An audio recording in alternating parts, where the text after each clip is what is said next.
Hello and welcome back to North East Nostalgic. Today we're in one of my favourite places in the entire world, Beamish Living Museum, situated in County Durham. I've wanted to come here especially as new exhibitions have opened in the 1950s town, including two replica semi-detached council houses from Red House in Sunderland. I absolutely love a 1950s kitchen, so I was so excited to have a snoop around. The day started with a trip to the 1900s town, with a visit to the Immigration Travel Office, which used to be the Northern Daily Mail. All these plates, trinkets and precious possessions were often auctioned off when people made the long journey over to destinations such as Australia, with not enough room in their small trunks, and of course the pennies came in handy for transport and places to stay once their ships had docked. Upstairs we get a glimpse of how newspapers were printed. I'm pretty sure this section is modelled on the old Sunderland Echo print and press. I've always loved the old machinery, and it must have been a right mare to keep up with the quantities needed to print, as well as the change in news stories day to day.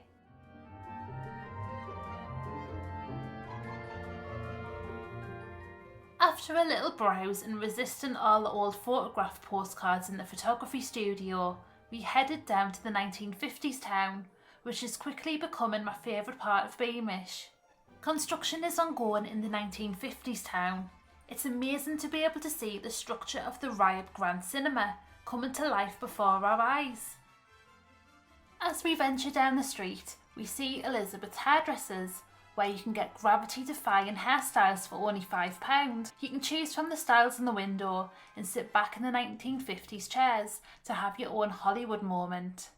John's Cafe was a popular spot in Wingate, County Durham for an ice cream float, while Middleton's Quality Fish and Chip Shop, which is situated next door, was from Middleton St George and was run by Doreen Middleton back in the 1950s. I love this reimagined look at what the Ryab Grand Cinema will look like, and that will be a toy shop and electrical store too. Now it was time to see the council houses. Who knew I'd be so excited to see a house in the museum that looks just like mine? The semi-detached council houses are replicas of 45 and 47 Rochdale Road in Red House, telling the story of what life was like on a new housing estate.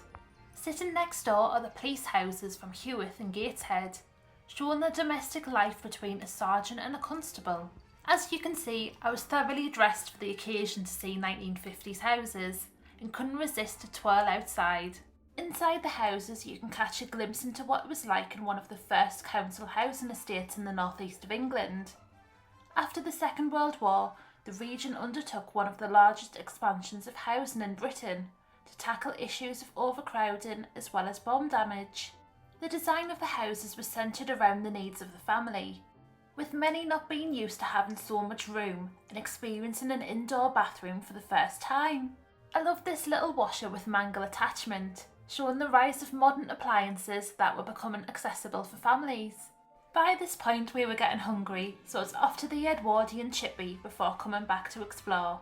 Step back in time at Davy's Fish and Chip Shop, which is located in the 1900s pit village. Traditional fish and chips are fried in real beef dripping on the two original coal-fired ranges. Fish and chips were historically a working class supper, providing an affordable meal for pit people. We only waited 10 minutes in the queue as it was a super hot day and people mustn't have wanted a chippy dinner. Wrapped in newspaper, I opted for a dab and chips, which is basically a half fish portion, and it was just incredible, just like the good old days. Once tummies were fed, it was time to have a peep in the Norman Cornish house, which is number 2 on Front Street in the 1950s town. Norman Cornish was a northeast artist that drew a lot of his work from mine and community life, capturing the everyday life of 33 Bishop's Close Street in Spennymoor. After viewing the front room, I was fascinated by the pantry, which was full of old food packaging and household appliances, which would have been state-of-the-art back in those days. From HP brown sauce, Quaker oats, Ribena to Frey Bentos. It was really interesting to compare what brands are still available today and that we take a bit for granted in our modern diets. This house felt very much my vibe. I love a bit of vintage kitchenalia, It's so pretty in contrast with the bland designs of today's cleaning bits and pieces. Take the stairs to see a replica of Norman Cornish's makeshift studio, giving a glimpse into the mining village life that has long since gone.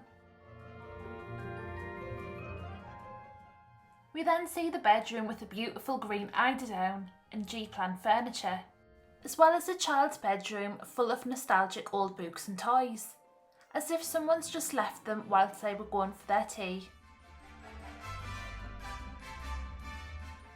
Heading back to the 1950s council houses, I couldn't resist a look at more kitchens. Rington's tea is still a popular North East brand, just like it was back then. This kitchen would have been a dream for the 1950s housewife, and I think I'd love it too. I was surprised by how light and bright the decor was within these homes. Such a huge change from the 1900s pit cottages, if you've been in those. There's even a small TV in the sitting room, reflecting the rise in people's leisure time in the period. All of this must have felt like paradise to those not used to running water and living only in a few rooms. Next door to the 50s council houses is a pair of police houses from Hewitt and Gateshead, showing the differences in domestic life between a sergeant and a constable. It was so interesting being able to see the office that connected the police houses and where they would have lived and worked. It was an amazing day as always at Beamish, definitely somewhere to keep going over and over again. Please let me know if you'd like more Beamish videos and like and subscribe if you enjoyed this video, and I'll see you soon.